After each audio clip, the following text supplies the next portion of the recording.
അപ്പോൾ എല്ലാവർക്കും നമ്മുടെ ട്രിപ്പ് ഓൺ വ്ളോഗിൻ്റെ മറ്റൊരു വീട്ടിലേക്ക് സ്വാഗതം. അപ്പോൾ നമ്മൾ കഴിഞ്ഞ episode GD Naidu car museum ഒക്കെ കണ്ടല്ലോ കോയമ്പത്തൂർ. ആ മ്യൂസിയത്തിൻ്റെ രണ്ടാം ഭാഗത്തിലേക്ക് സ്വാഗതം കേട്ടോ. അപ്പം നമ്മൾ രണ്ടാം പാർട്ടാണ് കാണുന്നത്. കാരണം ഒരു മറ്റേ പാർട്ട് നമുക്ക് ഫുൾ അങ്ങോട്ട് തേക്കാൻ പറ്റിയില്ല വീഡിയോ. അപ്പോൾ ഇത് നമ്മൾ വന്ന് കണ്ടോ, ചെറിയ ചെറിയ മിനി കാറുകളാണ് നമ്മൾ സ്റ്റാർട്ടിങ് കാണുന്നത് കേട്ടോ. ഫ്രണ്ടിൽ ഡോറുള്ള കണ്ടോ, ഫ്രണ്ട് ഡോർ ഓപ്പൺ ആയിട്ടുള്ള, ശരിക്കും ഫ്രണ്ട് ഡോർ ഓപ്പൺ ആണ്. ഇതിലേ തന്നെ നമ്മൾ അകത്തേക്ക് കിടക്കട്ടോ. ഈ ഫ്രണ്ട് ഡോർ ഓപ്പൺ ആയിട്ട് സ്റ്റാരിങ്ങിൻ്റെ സൈഡിൽ കൂടെ നമ്മൾ അകത്ത് കയറിയിരിക്കണം. ഇതൊരു രസമാണല്ലോ, പ്രത്യേക ഒരു വണ്ടിയല്ലേ. പക്ഷേ ഇത്രയും ഡോറൊക്കെ ഓപ്പൺ ആയിട്ട്, പക്ഷേ ഓരോ ഐഡിയകളായിരുന്നു പണ്ട്. ഐഡിയകൾ ഇങ്ങനെ നോക്കി കണ്ടുപിടിച്ചാണ് ഇന്നത്തെ രൂപത്തിലുള്ള നമ്മുടെ കാറിലേക്ക് വന്നത്. എന്തായാലും ഒരു നല്ല രസമായി കേട്ടോ. എൻ്റെ ലൈറ്റും എൻ്റെ കംപ്ലീറ്റ് ഡോർ ഇങ്ങനെ നിൽക്കും ആണോ, ഇങ്ങനെ എഴുന്നേറ്റ് നിൽക്കുന്നു. അതിൻ്റെ അപ്പുറം കണ്ടോ ചെറിയ ഒരു കുട്ടി കാറ് കണ്ടോ, മിനി കാറ്. അപ്പോൾ പണ്ട് മുതലേ അവർ ഈ ചെറിയ കാറുകൾ ഉണ്ടാക്കി നോക്കിയിട്ടുണ്ട്, പരിശ്രമിച്ചിട്ടുണ്ട്.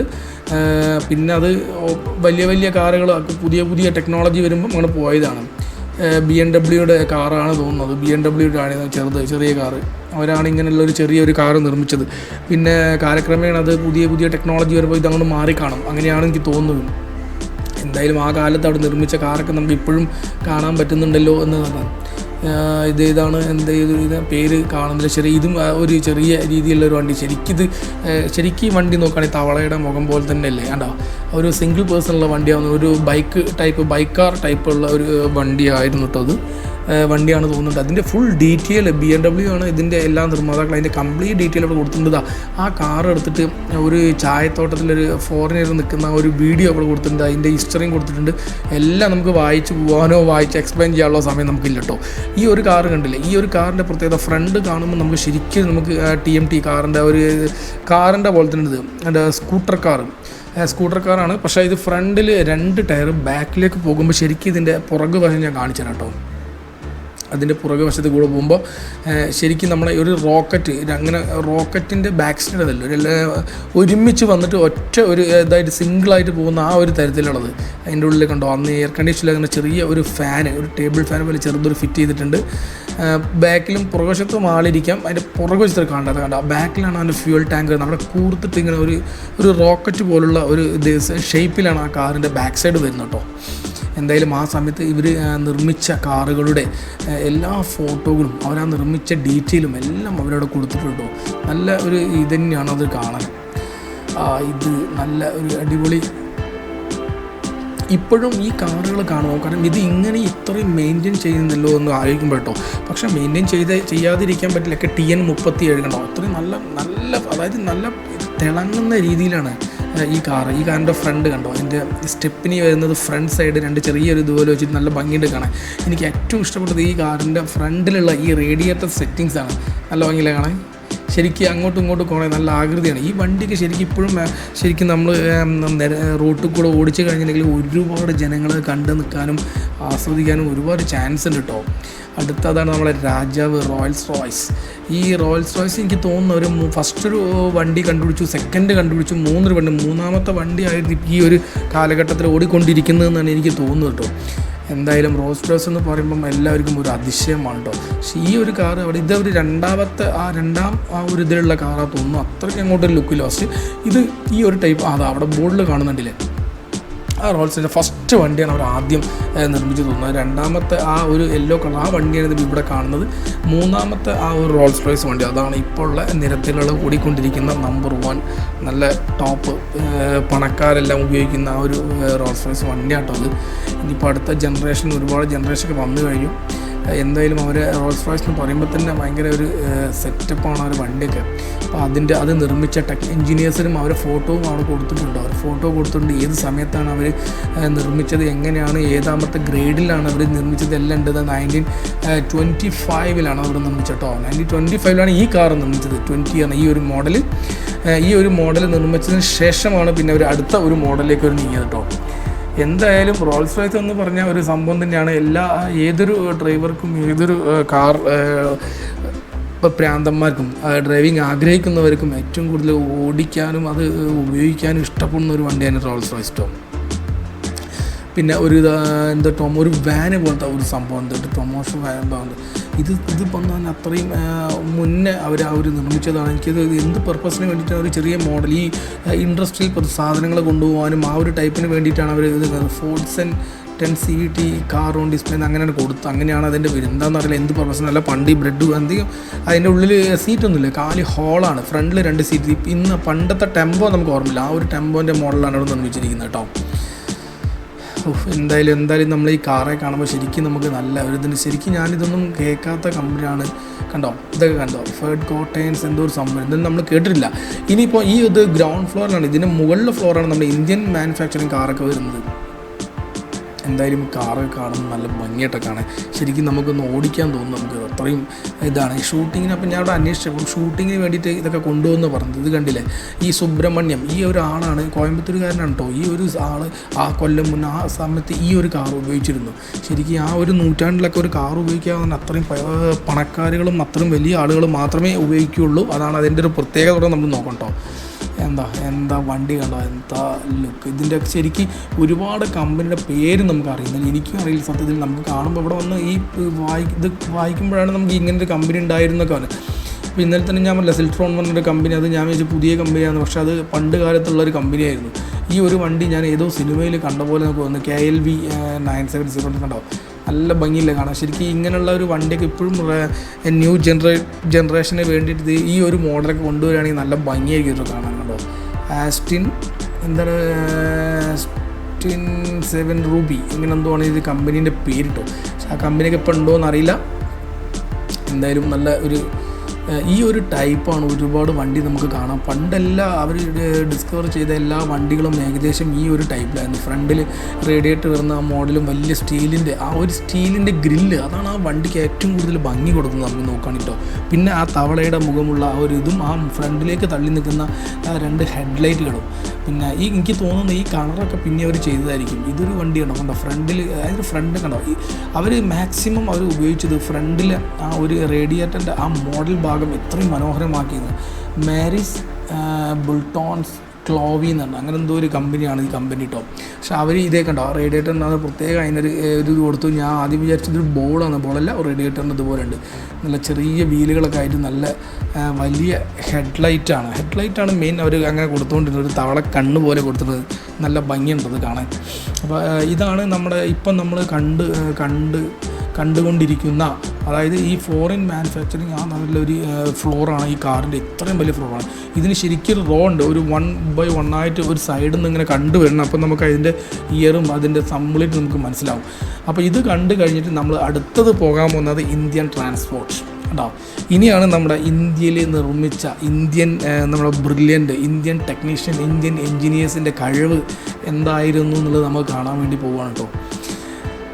സ്റ്റാർട്ടിങ് തന്നെ നമ്മുടെ ഇവിടെ അവർ നിർമ്മിച്ച ചെറിയ വണ്ടികളും കാളവണ്ടി മുതൽ അവിടെ നിന്ന് അങ്ങോട്ടുള്ള എല്ലാം ഇവിടെ ബ്ലാക്ക് ആൻഡ് വൈറ്റ് ഫോട്ടോ ആയിട്ട് ഇവിടെ കൊടുത്തിട്ടുണ്ട് കേട്ടോ. കാളവണ്ടി മുതൽ വണ്ടി കൊണ്ട് അതിനകത്ത് മാറുന്നത് ബസ്സുകൾ, ഡബിൾ ഡെക്കർ ബസ്സുകൾ, അവിടെ നിന്ന് എല്ലാ രൂപത്തിലുള്ള ഫോട്ടോകളും. അതായത് പബ്ലിക് ട്രാൻസ്പോർട്ട് 19ാം സെഞ്ചുറിയാണ് നോക്കണം, ഒരു 100 കൊല്ലം മുന്നെയാണ്. 19ാം സെഞ്ചുറിയിലാണ് നമ്മൾ ഇന്ത്യ സ്വാതന്ത്ര്യം കിട്ടുന്ന എത്രയോ 100 കൊല്ലം മുന്നെയാണ് അങ്ങനെ ഇതൊക്കെ പബ്ലിക് ട്രാൻസ്പോർട്ടായിരുന്നു ആ രീതിയിലുള്ള. പക്ഷേ ഇതിപ്പോൾ തൽക്കാലത്തേക്ക് അവരെ ഒരു GD മ്യൂസിയം ഉണ്ടാക്കി. അതിൻ്റെ ഉൾഭാഗം ഉണ്ടോ, ശരിക്കും ഈ ഉൾഭാഗമൊക്കെ മരമായിരുന്നു പണ്ട് ഉപയോഗിച്ചിരുന്ന കുട്ടികൾ. ഈ പഴയ നമ്മുടെ മൂവിയൊക്കെ കാണുകയാണെങ്കിൽ തീർച്ചയായിട്ടും നമുക്ക് അതിൽ കാണാൻ പറ്റും. ഇങ്ങനെ വിൻഡോ ഒന്നും ഇല്ലാതെ 2 ഇതുള്ള വണ്ടി പോലെ ഉള്ളിൽ മരം കൊണ്ടുള്ള സീറ്റുകളൊക്കെയാണ്. ഫ്രണ്ടിൽ ലോറിയുടെ മോഡൽ കണ്ടോ, ഡു നോട്ട് ക്രോസ് ഈ ഒരു ലൈൻ എല്ലായിടത്തും ഉണ്ട്. ഇത് നമ്മൾ അതിക്രമിച്ച് അകത്ത് കയറാനോ അത് തൊടാനോ ശ്രമിക്കരുത്. അത് തീർച്ചയായിട്ടും അവരെ ഫുൾ ക്യാമറ ഉണ്ട്, അവർ തീർച്ചയായിട്ടും കാണും. നമ്മുടെ ഇന്ത്യയിലും ഇങ്ങനെ ഒരു വണ്ടി അവിടെ ഉണ്ടാക്കിയിട്ടുണ്ടായിരുന്നു കേട്ടോ, ചെറിയൊരു സ്കൂട്ടർ ബൈക്ക് പോലത്തെ കണ്ടോ. ഈ മോഡൽ ഈ ഫ്ലോറിലുള്ള എല്ലാ വണ്ടികളും നമ്മുടെ ഇന്ത്യൻ മാനുഫാക്ചർ ബസ്സുകൾ, പണ്ടിരുന്നുള്ള ആ ബസ്, നാനോ കാറ് പോലെ കാറ്, പിന്നെ നമ്മളെ പുതിയ നാനോ കാറുകൾ വെച്ചിട്ടുണ്ടോ. ഈ ഒരു ഫ്ലോർ മൊത്തം നമ്മുടെ ഇന്ത്യൻ എഞ്ചിനീയേഴ്സിൻ്റെ കാറാണ്, ഇന്ത്യയിൽ ഓടിയ കാറുകളാണ്. ഈ ഒരു കാറൊന്നും സോപ്പ് കുട്ടി പോലുള്ള കാറൊന്നും കണ്ടിട്ടില്ല. മാരുതി 800 കണ്ടോ, നാനോ വരെ നമുക്ക് ഇവിടെ ഉണ്ട് കേട്ടോ. പല സ്റ്റൈലുള്ള കാറുകൾ ഇവിടെ ഉണ്ട്. ഇത് നമ്മുടെ അംബാസഡറിൻ്റെ ഒരു മുൻപുള്ള പതിപ്പാട്ടോ. അംബാസഡർ വരുന്നതിന് മുൻപുള്ള ആ ഒരു ടൈപ്പാണ് ഇത്. നമ്മൾ ഏകദേശം നമ്മൾ ആ ഒരു ജർമ്മൻ കാറിൻ്റെ ആ ഒരു രൂപത്തിലാണ്. പ്രീമിയർ ഉണ്ട്, പത്മിനി ആ ടൈപ്പുള്ള പ്രീമിയർ പത്മിനി ടൈപ്പുള്ള ആ കാറുകൾ. ഈ ഒരു കാറ് പണ്ടത്തെ ഞാൻ സിനിമയിലൊക്കെ ഒരുപാട് കണ്ടിട്ടുണ്ട്. മുൻഭാഗനൊക്കെ കൊടുത്തിട്ട് ആ ഒരു കോൺഗ്രസ്സിന് മുകളിൽ കുറച്ചൊക്കെ നമ്മുടെ എൻജിനീയേഴ്സ് മറ്റുള്ള ഇതാണ് നമ്മുടെ കോൺഗ്രസ്സ, നമ്മുടെ നാട്ടിലെ കോൺഗ്രസ്സ എന്ന് പറഞ്ഞ ഈ ഒരു സാധനമാണ്. ഫോറിൻ കാറിന് ആ ഒരു രൂപം അതൊക്കെ ചിലപ്പം അവർ എടുത്തിട്ടുണ്ടായിരിക്കാം ചിലപ്പോൾ ആ ഒരു മോഡലൊക്കെ. പക്ഷേ എന്തായാലും ഈ അംബാസഡർ നമ്മുടെ ഇന്ത്യയുടെ സ്വന്തം ആവണമെന്ന് നമുക്ക് തീർച്ചയായിട്ടും നമുക്ക് പറയാൻ പറ്റും. ഈ ഒരു മോഡലിൽ നമുക്ക് വേറെ എവിടെയും നമ്മൾ കണ്ടിട്ടില്ല ഈ ഒരു കാറ്. കണ്ടോ കാളവണ്ടി. ഇതാണ് ചെറിയ ഫസ്റ്റ് നമ്മുടെ ട്രാൻസ്പോർട്ടേഷൻ രൂപപ്പെട്ടത് ഇങ്ങനെ ഈ ഒരു സംഭവത്തിൽ നിന്നാണ് കേട്ടോ. ഇങ്ങനെ ഇതിന്നാണ് നമ്മൾ മെച്ചപ്പെട്ട് കാളവണ്ടിയിലെത്തി, പിന്നെ കാളയായി, പിന്നെ വീലായി, പിന്നെ ടയറായി, അങ്ങനെ നമ്മുടെ ഒരു കാറിൻ്റെ പാരമ്പര്യം എന്ന് പറഞ്ഞാൽ ഇതായിരിക്കും. ഇന്ത്യൻ കാറാണ് റിവ, ഏറ്റവും പുതിയ ചെറിയ വണ്ടി അതുവരെ അവിടെ കൊണ്ടുവച്ചിട്ടുണ്ട്. അതിന് പുറകുള്ള വേറെ ഒരു വണ്ടി, ചെറിയ വണ്ടി അതുമുണ്ട്. നമ്മുടെ ഇന്ത്യൻ ഹിസ്റ്ററിയും നമ്മൾ സ്റ്റാർട്ട് ചെയ്ത വണ്ടി ഏത് സമയത്ത് നമ്മൾ സ്റ്റാർട്ട് ചെയ്തു, ആരാണ് കണ്ടുപിടിച്ചത്, ആര് ഉപയോഗിച്ചു, എത്ര എൻജിനീയേഴ്സിൻ്റെ പരമാവധി കഴിവുകൾ, എല്ലാ ഹിസ്റ്ററിയും നമുക്ക് ഇവിടെ വന്നാൽ നമുക്ക് നിന്ന് വായിച്ച് പറ്റുവാണെങ്കിൽ നമുക്ക് ഇതൊക്കെ പീപ്പിൾസ് കാർ നാനോ കാറിൻ്റെ കറക്റ്റായിട്ട് ഡീറ്റെയിലൊക്കെ കൊടുത്തിട്ടുണ്ട്. അദ്ദേഹത്തിൻ്റെ നമ്മുടെ പഞ്ചാബിലെ അതിൻ്റെ എൻജിനീയറിംഗ് രാജീവ് ഗാന്ധി അത് നിരീക്ഷിക്കുന്നത് ആ സമയത്ത് നിരീക്ഷിക്കുന്നത് കണ്ടു. പിന്നെ അതിൻ്റെ പുറത്ത് തന്നെ മെൻസ് ഓഫ് ട്രാൻസ്പോർട്ട്, ബുള്ളോക്ക് കാട്ട് എല്ലാ സംഭവം നമ്മുടെ സ്റ്റാമ്പിൻ്റെ മുകളിലുള്ള കാളവണ്ടിയുടെ ചിത്രം എല്ലാം പിന്നെ അവിടുന്ന് കണ്ടോ രൂപപ്പെട്ട് വേറെ രീതിയിലായി എല്ലാ തരത്തിലുള്ള ഒരു ഇതും നമുക്ക് കാണാൻ പറ്റും. അതിനെക്കൊണ്ടാണ് ഞാൻ പറഞ്ഞത് നമുക്ക് ഈ മ്യൂസിയത്തിൽ വന്നു കഴിഞ്ഞാൽ നല്ല ഒരു അറിവ് നമുക്ക് ഫോറിൻ രാജ്യത്തിൻ്റെ കാറുകളെ പറ്റിയും ഇന്ത്യൻ മാനുഫാക്ചറിംഗ് കാറുകളെ പറ്റിയും നമുക്ക് തീർച്ചയായിട്ടും പറയാൻ പറ്റും. അങ്ങനെ മനോഹരമായി ഹാപ്പിയോടെ ഞാൻ കണ്ട് പുറത്തേക്ക് ഇറങ്ങുന്ന ആ ഭാഗത്ത് തന്നെ അവിടെയുണ്ട് GD കാർ മ്യൂസിയം പറഞ്ഞ ഒരു കാറ് കണ്ടു. ഞാൻ ജസ്റ്റ് ഒന്ന് അവിടെ വരെ ഒന്ന് പോയി നോക്കിയിട്ടോ. എന്തായാലും നമുക്കൊന്ന് പോയി നോക്കാം. ഞാൻ വിചാരിച്ചു പെട്ടെന്ന് അത് തിരിയുന്ന മോഡലായിരുന്നു. പണ്ട് ഇതിലേ വരുമ്പോൾ ഒരാൾ പറയും ഇതേപോലുള്ള ഒരു കാർ ഇങ്ങനെ തൂണിൻ്റെ മുകളിൽ റോട്ടിൻ്റെ മുകളിൽ നിൽക്കുന്ന കാണാം. ഇപ്പോൾ അവർ അത് പൊളിച്ച് മാറ്റി എന്ന് പറഞ്ഞാൽ അത് തിരിയുന്ന ടൈപ്പാണെന്ന് ചോദിച്ചു. പക്ഷേ അല്ല, ഇങ്ങനെയുള്ള ഒരു കാറായിരുന്നു പണ്ട് പുറത്തുള്ളത്. ആ ഒരു കാർ തന്നെ അവരിപ്പോഴും ഇതേപോലെ ബേസ് കെട്ടിയിട്ട് പുറത്ത് വെച്ചിട്ടുണ്ടോ. ശരിക്കും നമ്മൾ അകത്തോട്ട് വരുമ്പോൾ ഇങ്ങനെ ഒന്ന് കാണാം. ഈ ബാൻഡ് ഇപ്പോഴും ഞാൻ കഴിച്ചിട്ടില്ല. ശരിക്കും ഈ ബാൻഡ് നമ്മളെല്ലാം കണ്ട് കഴിഞ്ഞ് അതിന് പുറത്തിറങ്ങി മാത്രമേ ഇത് കഴിച്ചിട്ട് നമുക്ക് കളയാൻ പറ്റൂ.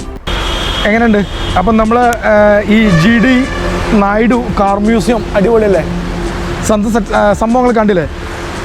ആക്ച്വലി നമ്മൾ ബ്രിട്ടീഷ് കാലത്ത്, അതായത് 100-150 വർഷങ്ങൾക്ക് മുന്നേ നമ്മുടെ കാർ കണ്ടുപിടിച്ച മുതൽ അപ്ഡേറ്റ് ആയിട്ടുള്ള കാർ വരെ നമുക്ക് ഇവിടെ കാണാൻ പറ്റും കേട്ടോ. അപ്പം നമുക്ക് കോയമ്പത്തൂരൊക്കെ എപ്പോഴും ആളുകൾ ഒരുപാട് വരുന്നതാണ്, യാത്ര ചെയ്യുന്നതാണ്, സാധനം മേടിക്കാനൊക്കെ വരുന്നതാണ്. പക്ഷേ ഇങ്ങനെ ഒരു സംഭവങ്ങളൊന്നും കാണാതെ അവിടെ മിസ്സാവും.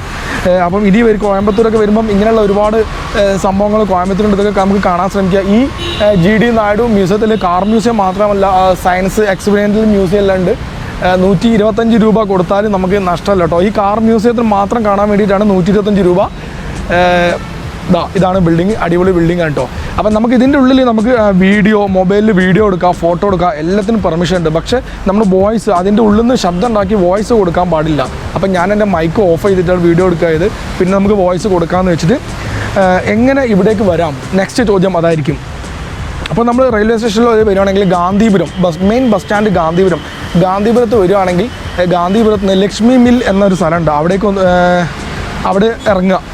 ഗാന്ധിപുരത്ത് നിന്ന് ബസ് കയറിയിട്ട് ലക്ഷ്മി മില്ലിൽ ഇറങ്ങുക. അവിടുന്ന് അണ്ണാശിലൈ പറഞ്ഞ സ്ഥലമുണ്ട്. അവിടേക്ക് ജസ്റ്റ് ഒരു 2 സ്റ്റോപ്പേ ഉള്ളൂ. അവിടുന്ന് ലക്ഷ്മി മില്ലിൽ നിന്ന് 2 സ്റ്റോപ്പേ ഉള്ളൂ അണ്ണാശിലയിലേക്ക്. അവിടേക്ക് വന്നു കഴിഞ്ഞാൽ ഈ GD നായിഡു മ്യൂസിയം ചോദിച്ചാൽ ആരും പറഞ്ഞു തരും. അവിടെ ജസ്റ്റ് അവിടെ വാക്കബിൾ ഡിസ്റ്റൻസ് ഉള്ളൂ. അതല്ല, നിങ്ങൾ ഓട്ടോറിക്ഷയിൽ വരികയാണെങ്കിൽ നോ പ്രോബ്ലം. ഇങ്ങനെ വന്നിട്ട് അണ്ണാശലയിലുള്ളടത്ത് GD മ്യൂസിയം കാർ മ്യൂസിയം കാണുമെന്ന് പറഞ്ഞാൽ നേരെ അവിടെ കൊണ്ടാക്കും. അത്രയ്ക്ക് റിസ്ക് ഇല്ല. റോഡ് സൈഡ് തന്നെയാണ്. ഇത് കണ്ടില്ലേ, ഇവിടെ ബ്രിഡ്ജിൻ്റെ കൺസ്ട്രക്ഷനൊക്കെ നടന്നുകൊണ്ടിരിക്കുന്നുണ്ട്. അതുകൊണ്ടാണ് ഇത് എല്ലാം കുറച്ച് ആദ്യം ഇങ്ങനെയൊന്നും അല്ലായിരുന്നു. ഇവിടെ ഒരു മുകളിൽ കാറ് നിൽക്കുന്ന ഒരു ഇതൊക്കെ ഉണ്ടായിരുന്നു. അതൊക്കെ എടുത്ത് മാറ്റി. എന്തായാലും അടിപൊളിയാണ് സംഭവം, സെറ്റപ്പാണ്. ഇതാണ് ബിൽഡിങ് നിങ്ങൾ റോഡ് സൈഡിൽ നിന്ന് കാണുമ്പോൾ തന്നെ നിങ്ങൾക്ക് അറിയാൻ പറ്റും. പുറത്ത് തന്നെ GD മ്യൂസിയം എന്ന് എഴുതിയിട്ടുണ്ട് കേട്ടോ. അപ്പോൾ എന്തായാലും കോയമ്പത്തൂർ വന്ന് നമ്മൾ അടിപൊളി ഒരു കാർ മ്യൂസിയം കണ്ട് ഒരുപാട് നാളായി ഞാൻ കാണാൻ ആഗ്രഹിക്കുന്ന ഒരു മ്യൂസിയം ആയിരുന്നു കേട്ടോ. അപ്പോൾ എല്ലാവരും കോയമ്പത്തൂർ വരുമ്പം ഈ മ്യൂസിയം കാണുക, എൻജോയ് ചെയ്യുക. വേറെ ഇത് മ്യൂസിയത്തിനെ പറ്റി സംശയം ഉണ്ടെങ്കിൽ മെസ്സേജ് അയച്ച് ചോദിക്കാം. ബാക്കി ഡീറ്റെയിലൊക്കെ ഞാൻ പറഞ്ഞുതരാം. അപ്പം ഇന്നത്തെ നമ്മുടെ കോയമ്പത്തൂരിലെ ഇന്നത്തെ ഈ ഒരു GD മ്യൂസിയം വീഡിയോ സ്റ്റോപ്പ് ചെയ്യാണ്. നെക്സ്റ്റ് വീഡിയോയിൽ കാണുന്നവരെ എല്ലാവർക്കും ഗുഡ് ബൈ.